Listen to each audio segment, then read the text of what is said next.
проблемот се ево и во самите темели, во самата основа каде што утре може да настане некое оштетување на самата зграда.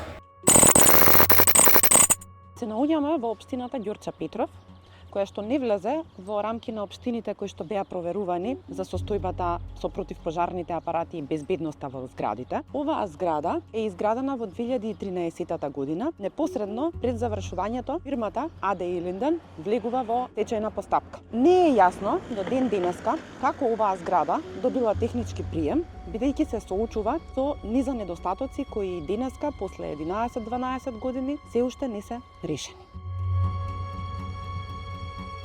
Како што можеме да забележиме, на огласната табла е истакната лиценцата на стамбениот управител, бидејќи овој влез кој што има 53 стана, кои што се целосно вселени, плаќаат за стамбен управител, но нема истакнато план за евакуација во случај на пожар или пак други несреќи.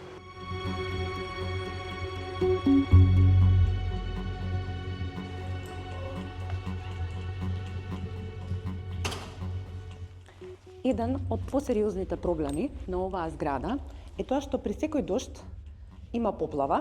Во случајов дел од водата е повлечена, понекогаш станарите мора сами да ја чистат водата, бидејќи всушност како што велат, овде настануваат езера. Иако оваа зграда е прилично нова, неколку години, значи од која што е изграден пример и направен технички прием, се соочува со голем проблем со прокиснување од надвор.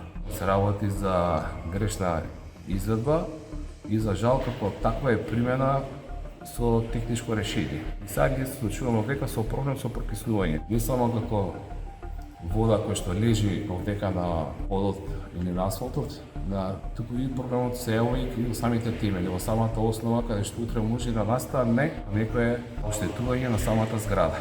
За жал, како сопственици на овој дел, немаме некое решение како да го изведиме се тоа, бидејќи представува голем зафат да се направи и големи финансиски импликации. Најголемиот проблем овдека е што е направена лоша хидроизолација на самиот паркинг, надвор што е, и помеѓу дилатациите кои што се јавуваат. Пак ќе спомнам дека тука е сгрешен материјал кој што е употребен, лошо монтирање и сето тоа не е ставено предвид дека ова треба да се користи по долг период. Пожарот во Кучани откри низа пропусти не само во таа дискотека, туку и во многу дискотеки насекаде во Македонија. Подоцнежната инспекција откри низа пропусти и во 5 најголеми општини во Скопје. Еден од главните проблеми беше отсуството на црева во хидрантите.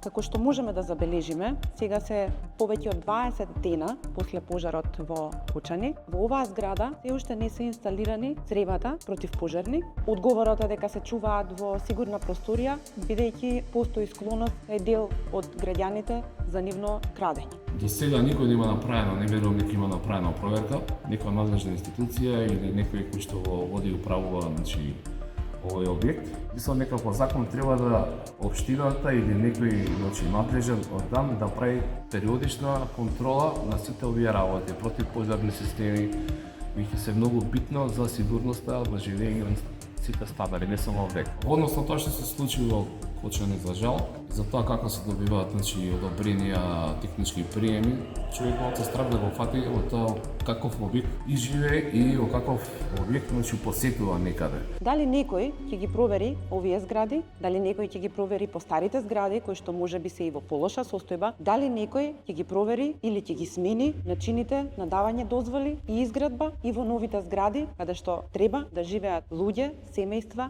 заедно со нивните деца.